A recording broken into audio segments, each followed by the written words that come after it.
Кудайдын чакырыгы. 10 март.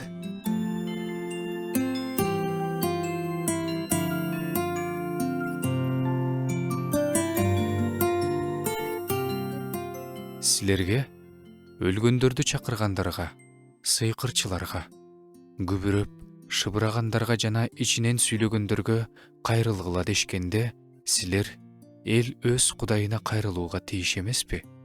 Өлгөндөрдөн тирүүлөр жөнүндө сурамак беле? Деп жооп бергиле. Азыркы учурда адаттан сырт бир башкача нерселер модада болуп турган учур. Көп адамдар азыр кара күчтөр менен байланышкан нерселерге тартылышат. Жашыруун, табышмактуу нерселер азыр адамдарды кызыктырат. Негизи эле адам баласы жашыруун сырларды билгенге ашыгып турат. Анын баары канчалык олуттуу нерсе экени ойлондурбайт. Ал аркылуу кандай көз карандылыкка туш болорун билишпейт. Колуна ийнени иле калып, жашыруун сырларды билгилери келет.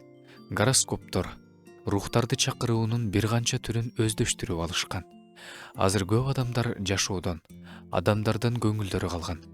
Дүйнөдө идеалдуу, ийгиликтүү жашоо куруп жашайм деген максат менен жашагандар, ой максаттары ишке ашпай калганда, жүрөгүндө көңүл калуу, анан боштук келип чыгат. Анан адам ошол боштукту толтуруунун аракетинде.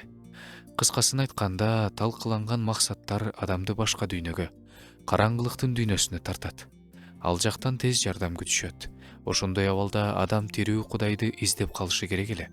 Ал боштукту Кудай толтуруш керек эле.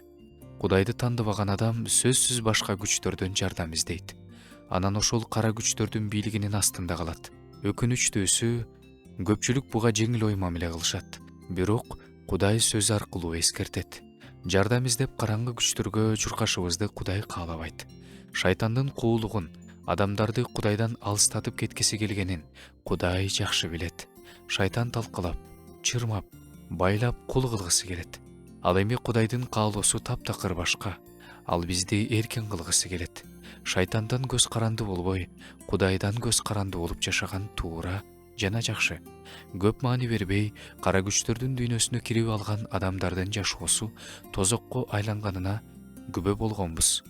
Ошондуктан максаттар талкаланып, жол таппай кайсалап калганда, үмүт өчүп калганда кара күчтөргө эмес, биздин жаратуучубузга, тирүү Кудайга кайрылалы.